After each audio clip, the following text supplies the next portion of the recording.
Olá, assinante do Panorama Farmacêutico, eu sou Leandro Luiz e é uma honra estar com vocês mais uma vez no Panorama Talks. E hoje a gente vai receber uma perita no assunto, a Luciana Infante. Ela é líder da prática de estratégia da EY Partners, que é um braço de estratégia da EY, e acompanha os movimentos do setor de saúde há pelo menos 20 anos, e os últimos anos, em particular, vem trazendo muitas inovações e desafios na mesma proporção. Luciane, obrigado pela presença, uma honra te receber aqui. Obrigada, Leandro, pelo convite, uma honra estar com vocês. Legal, Luciane. Bom, a gente tem acompanhado um movimento muito frenético, aí, digamos assim, no setor, seja de fusões e aquisições, não só na área hospitalar, mas também na outra ponta do processo que envolve a indústria farmacêutica, e, ao mesmo tempo, você tem nesse ecossistema um surgimento rápido de algumas health techs. Vendo todo esse movimento, Luciane, como é que a gente consegue mapear o setor atualmente e como ele está começando um processo de integração em prol de uma melhor jornada de acesso a medicamentos, por exemplo? Olha, Leandro, a gente tem vivido nos últimos 5 anos na saúde, principalmente pós-pandemia, é muito mais do que a gente viveu nos últimos 10, né? A gente tem, por um lado, um movimento de consolidação muito forte, seja pelo processo de aquisições, seja pelo processo de IPOs, né, grupos grandes, né, hoje a gente tem no Brasil grupos muito fortes, com 60, 70 hospitais, mas consolidações distintas de grupos, por exemplo, de hospitais, laboratórios, medicina diagnóstica e compondo ecossistemas, então a gente percebe claramente uma mudança nessa configuração, né, o Brasil tinha um modelo de saúde muito orientado a atender a doença e vocacionado com 2 grandes elementos no centro, que era o hospital e o médico. Hoje a gente percebe claramente uma mudança de comportamento. Hoje a gente já vê o que a gente chama de cuidado no centro. A gente ainda não chegou no universo onde o paciente está no centro, mas já estamos olhando para o cuidado no centro, isso é fundamental, e um olhar mais integrado sobre a jornada do atendimento do paciente. Dentro deste conceito, tem 2 mudanças muito claras. A forma de acesso, então, as pessoas estão acessando a saúde de um jeito diferente, acho que dá para a gente olhar e falar um pouco mais sobre isso, mas também a expectativa do que eu espero do sistema de saúde. Então, são 2 agendas novas, latentes, e que a gente consegue experimentar no ambiente individual. Pós-pandemia, todo mundo colocou a necessidade de ter mais informação qualificada e um sistema de saúde em prontidão muito mais latente e importante na vida das famílias brasileiras do que antes. Então, a gente tem, por um lado, uma mudança de comportamento sob o olhar do ecossistema e outra, uma mudança de expectativa das pessoas sobre o sistema de saúde. Então, eu tenho um olhar muito positivo sobre para onde estamos indo. Não, que bom. Acho que temos um caminho promissor pela frente e você comentou sobre essa mudança no modelo de acesso, tá? Acho que é legal explorar um pouco mais isso, que cenários realmente estão movendo mais essa situação, esse panorama do acesso no Brasil. Veja, Leandro, depois da pandemia, a gente tem um indicador, inclusive, que a gente monitora o que é relevante na vida das pessoas. Eu vou te dar um exemplo claro. Há 6 meses a gente fez uma nova medição. Até um pouquinho antes da pandemia, no primeiro ano da pandemia, saúde era o 4º elemento mais importante na família brasileira. Quando eu falo família brasileira, é aquela que tem uma renda total de até 5 salários mínimos. Era o 4º elemento. Pós-pandemia, saúde passa a ser o 2º. Ela só está depois da alimentação. Isso prova que cada família, cada indivíduo, cada pessoa hoje tem como prioridade na sua vida ter alguma informação, acesso qualificado para quando ela precisa. Então, a gente tem uma mudança de prioridade na vida das pessoas. E eu falo a palavra saúde, e não mais o atendimento quando eu ficar doente. Então, as pessoas se preocupam mais em estar saudáveis, estar com uma imunidade alta. Expressões até então não conhecidas antes da pandemia, hoje fazem parte da vida das pessoas. Então, o que a gente percebe é um empoderamento do cidadão sobre seu cuidado, sua alimentação, atividade física, e ela começa a ter uma percepção de valor diferente. Por exemplo, até 3 anos atrás, ninguém sabia nomes de empresas. Vou usar aqui porque são nomes conhecidos, foi uma coisa muito interessante. Até 3 anos atrás, ninguém sabia direito o que era Pfizer, Janssen. Com o advento da pandemia, a linha do cuidado, ela sai do universo de nomes de médicos e hospitais e passa a ampliar essa percepção de valor para aquilo que a gente tem como inovação, que a gente tem de medicamentos, de cuidados e tudo mais. Então, por um lado, a gente vê uma população mais conectada, empoderada e preocupada com o seu cuidado. Por outro lado, a gente vê uma saúde que no Brasil escalou 10 anos em 2. A gente teve, nesse ano, formalmente, a regulamentação da telesaúde. Então, agora é oficial e não emergencial o atendimento remoto. Isso leva o acesso à saúde para um outro lugar. Por quê? Tanto do ponto de vista de sustentabilidade do sistema, aonde você, na sua casa, no seu telefone, consegue abrir, fazer uma consulta com o médico, como também traz para mais pessoas um atendimento qualificado. Então, a gente tem movimentos importantes de Open Health no Brasil sobre telesaúde, onde mais pessoas têm acesso ao sistema de saúde. Outro dado importante, Leandro, eu não sei o quanto é conhecido. Nós temos hoje apenas 25% da nossa população que tem o acesso ao que a gente chama de saúde suplementar, ou saúde privada. Mas, olhe, isso dá em torno de 48 milhões de pessoas que têm a saúde suplementar. Mas pós-pandemia, a última medição é que foram emitidos 42 milhões de cartões benefício saúde. O que é isso? É um modelo de saúde com desconto. Ele não é um plano de saúde, mas ele suporta e apoia pessoas que hoje dependem do sistema privado. Eu diria para você que, de alguma forma, a gente dobrou o acesso à saúde suplementar, seja os 48 milhões que têm plano de saúde, sejam os 42 milhões de cartões já emitidos que dão algum acesso qualificado, sob o ponto de vista de teleconsulta, desconto a medicamentos, desconto à alimentação saudável e até mesmo academia. Então, a gente percebe uma mudança diferente, uma agenda nova de como eu acesso à saúde. Interessante, Luciane, porque ao mesmo tempo que a gente fala dessa revolução de acesso, ela está diretamente ligada à tecnologia e já acompanhando o teu histórico de participações em mídia ou em eventos estratégicos aí do setor, falamos em Open Health, tem a chegada do 5G. Qual o papel efetivo que a tecnologia pode exercer sobre essa mudança de cenário?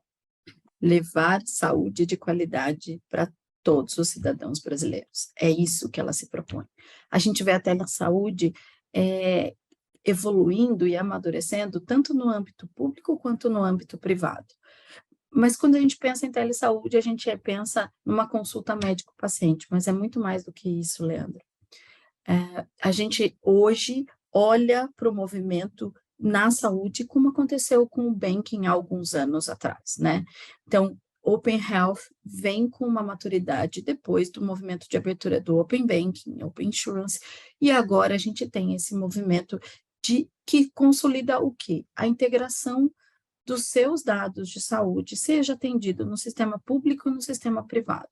Qual é o objetivo desse movimento? É chegar no lugar onde outros países já estão, onde nós, cada cidadão brasileiro, carrega o seu dado de saúde. Quem, pós-pandemia, utilizou o Conect Saúde para comprovar que tomou vacina, sabe que isso é possível. Há 3 anos atrás, nós tínhamos muitas razões para falar que isso estava muito longe da realidade brasileira. E hoje, ela é um fato. Seja por conta da pandemia e pela capacidade de ter uma carteirinha de vacinação digital, mas que me permite ampliar este dado. Há 3 semanas atrás, foi aprovado o quarto projeto de lei que configura quais são as informações básicas que cada cidadão brasileiro deve conter no seu dado de saúde, que eu estou usando a referência Conect SUS, porque é a plataforma pública poderosa, mas daqui a alguns meses vai ter lá, além da sua vacinação, o seu tipo sanguíneo, e se você tem alguma doença pré-qualificada, lá credenciado. Óbvio, Leandro, a gente tem que tomar muito cuidado. Privacidade e informação é um desafio mundial, e no Brasil isso não é diferente. Mas o quanto vale, numa necessidade emergencial, você ter o seu dado básico de saúde quando você está num pronto-socorro? O quanto isso acelera um atendimento?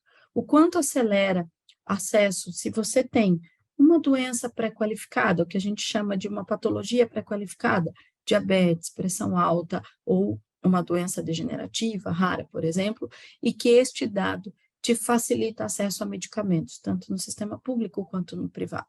Então, eu acredito que a gente está vivendo a maior revolução de acesso quando a gente fala em Open Health.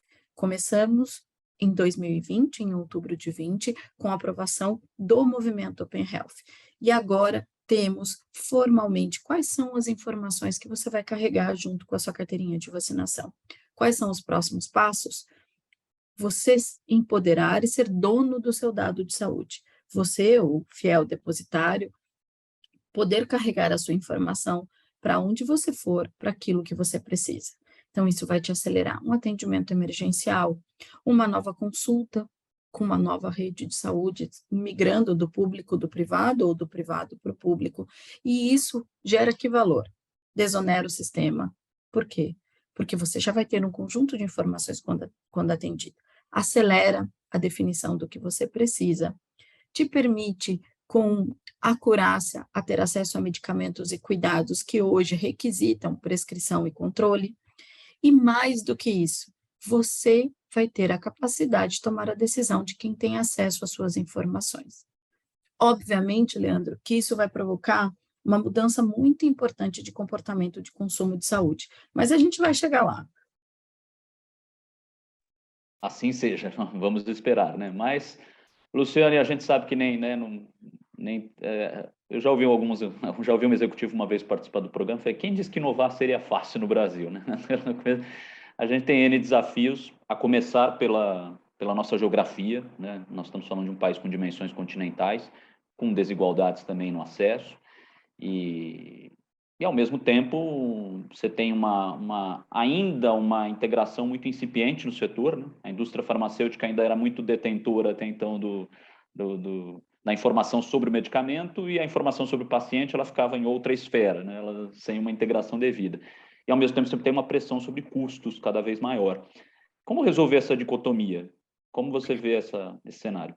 Olha só, Leandro, eu acho que essa fragmentação, que é a nossa realidade hoje, faz com que o ecossistema de saúde seja todo picotado. Então, assim, quando você fala na indústria farmacêutica, principalmente da de inovação, ela está muito concentrada no que a gente chama do ecossistema do produto, centrada, seja no seu processo de licença, muitas vezes associado a uma patente, porque é uma medicação de alta tecnologia, e muito orientada em como ela traz isso para a nossa região.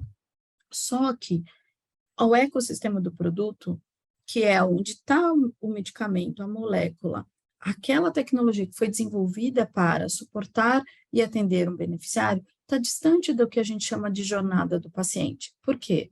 Porque quando eu resolvo todas as demandas sobre um produto, ele vai para o mercado muito caro e muito desconectado da capacidade de entender o efetivo valor daquela tecnologia. E aí começa a confusão. Por que começa a confusão?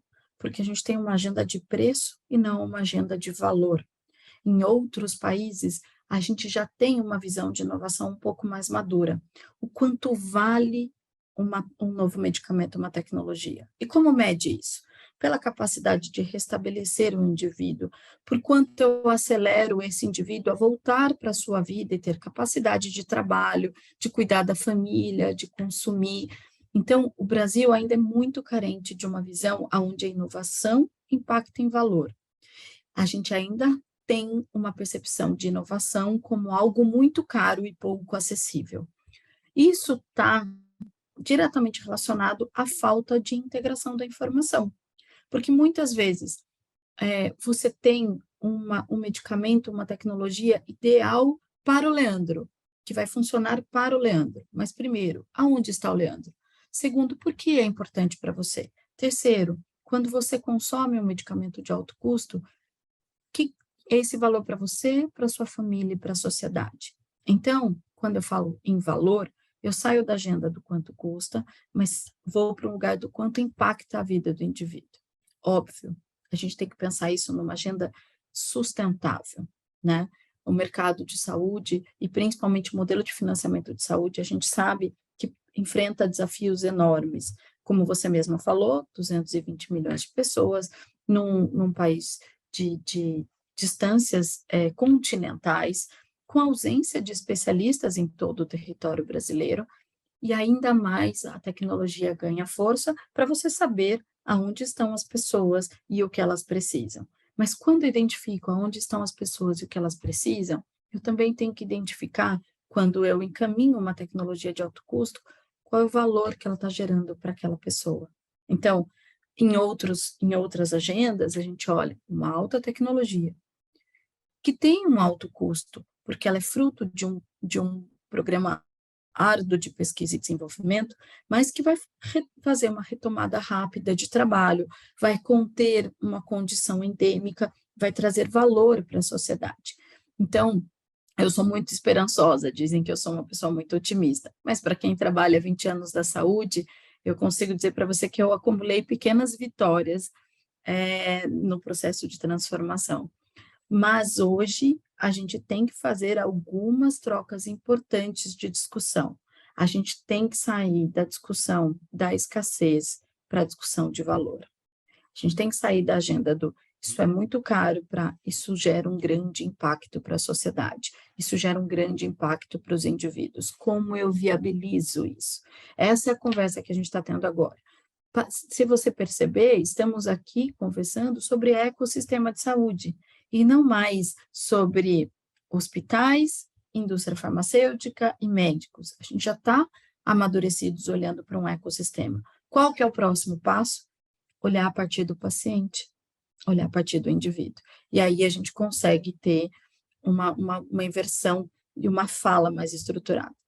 É muito desafiador, Leandro, porque eu preciso de integração de informação, eu preciso garantir a privacidade das pessoas. Dados de saúde são muito sensíveis, mal utilizados podem trazer distorções, mas eu também preciso medir resolução, ou, como a gente fala na saúde, o desfecho, e aí começar a apropriar valor e ter discussões mais maduras no ecossistema de saúde.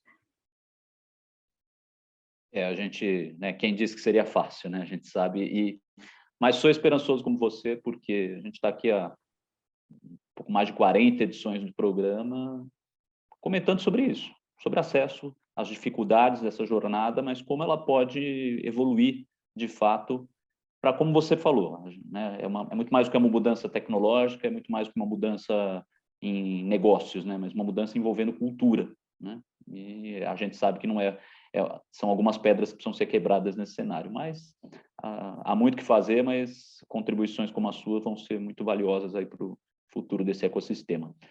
Luciane, a gente poderia ter longas horas aqui debatendo, conversando sobre mudanças, desafios, mas né, a gente precisa encerrar agora. Mas te agradeço pela oportunidade e por levar mais conhecimentos aqui para o nosso setor. Leandro, muito obrigada pelo convite. Desculpa pelo tecniquez apaixonado, mas eu acho que a gente tem que trazer mais e mais informações para que as pessoas fiquem curiosas e vão buscar agendas aí de construção. Parabéns pelo canal, parabéns pela disponibilidade da informação qualificada, ouvindo diversos pontos de vista, e fico à disposição, eu e meu time, para quando vocês tiverem alguma agenda que a gente traga aqui discussões. Tem muita coisa boa aí que a gente vai perceber nos próximos 2, 3 anos, e conte conosco. Espero que vocês tenham gostado de mais essa edição do Panorama Talks e já deixo aqui a dica. Acesse o nosso canal no YouTube, ative as notificações e esse conteúdo também está disponível no portal panoramafarmaceutico.com.br, nas nossas redes sociais e também em grupos de mensagem. Um grande abraço e até a próxima.